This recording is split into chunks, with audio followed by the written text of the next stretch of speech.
Salam, hər vaxtınız xeyir olsun. Bu il həm 9-cu sinif, həm də 11-ci sinif buraxılış imtahanına düşəcək mövzulardan biri də eyni köklü sözlərdir. Gəlin eyni köklü sözlərin izahına keçək. Adından da göründüyü kimi bu sözlər eyni kökə malik olmalıdır. Amma ən vacib xüsusiyyətlərdən biri də quruluqça düzəltmə olmalıdır.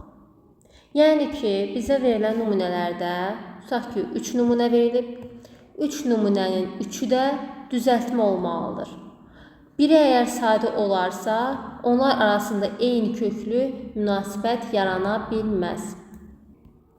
Digər xüsusiyyət isə həmin köklərin eyni leksik və qrammatik mənaya malik olmasıdır. Eyni mənaya malik olmalıdır. Qrammatik məna isə nitq hissəsidir. Yəni köklər həm də eyni nitq hissəsinə malik olmalıdır. Yəni nümunə əsasında izah eləyək. Məsələn, evli sözü, evdən sözünü yazıram. Bunlar arasında eyni köklü münasibəti varmı, yoxmu? Xeyr. Nəyə görə? Çünki ev sözünün kökü linədir, leksik şəkilçi, demək bu söz düzəltmə sözdür. Ev sözün kökü dən qrammatik şəkilçi. Demək bu söz sadə sözdür.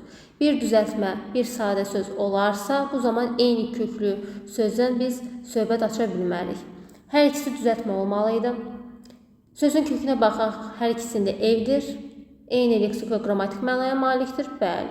Amma ki, biri düzəltmə və sadə olduğu üçün biz onu eyni köklü götürə bilmərik. Gəlin 2020-ci il 10 iyulda olan və 11-ci sinif buraxılışına düşən bir testə nəzər yetirək. Burada A bəndində verilib xeyirli, xeyirxah və xeyirsiz sözlər. Biz nə edirik? Kök və şəkilçiyə ayırırıq. Hər birinin kökü nədir? Xeyirdir. Düzdürmü? Xeyirli, xeyirxah, xeyirsiz. Gördüyünüz kimi kökü xeyirdir. Eyni leksik mənaya malikdir və eyni qrammatik mənaya malikdir. Yəni eyni nitq hissəsidir. Hər birini görürük nədir? Düzəltmədir. Demək bunlar eyni köklü sözlərdir. Gəlin keçib B bəndinə baxaq. Aşiq, aşxana, aşırmaq. Kök şəkilçiyə ayırın. Aşiq sözünün kökü nədir? Elə aşiqdir. Aşxana, aşdan aşxana yaranır. Aşmaqdan aşırmaq yaranır. Doğrudurmu? Demək aşiq nədir? Sadə sözdür. Aşxana düzəltmə, aşırmaq düzəltmə. Demək bunlar bir-biri ilə eyni köklü sayılmır. Nəyə görə? Baxırıq, biri sadədir, bunlar düzəltmədir. Aha, baxaq. Burada sözün kökü nədir? Aşdır. Doğrudurmu? Burada da aşdır. Amma leksik mənası eynidirmi? Aşxanadakı aş plov mənasındadır. Yemək mənasındadır. Doğrudurmu? Aşırmaqdakı aş isə feildir. Baxın, burada isimdir. Burada feildir. Aşmaq feilidir. Həmçinin eyni leksik və qrammatik mənaya da malik deyirlər. Ona görə bunlar eyni köklü sözlər sayıla bilməz. Daha sonra baxaq, daşlı, daşqın, daşlar. Daş sözün kökü l leksik, daş sözün kökü qın leksik, daşlar.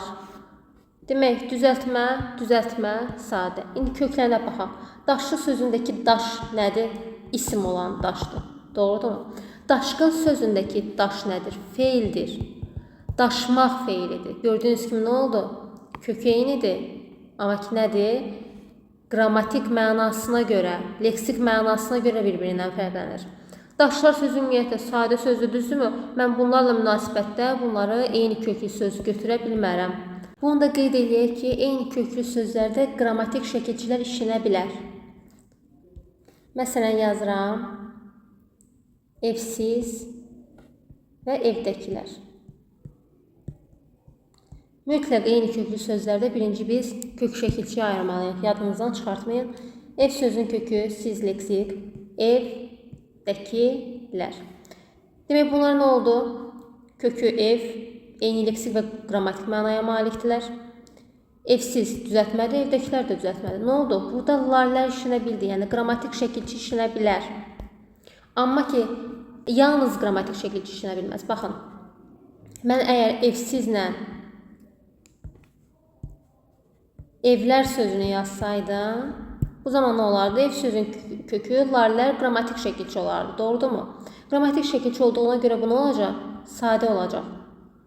Bu sadə, bu düzəltmə olduğuna görə bunlar bir-biri ilə münasibətdə eyni köklü sözlər sayılmır.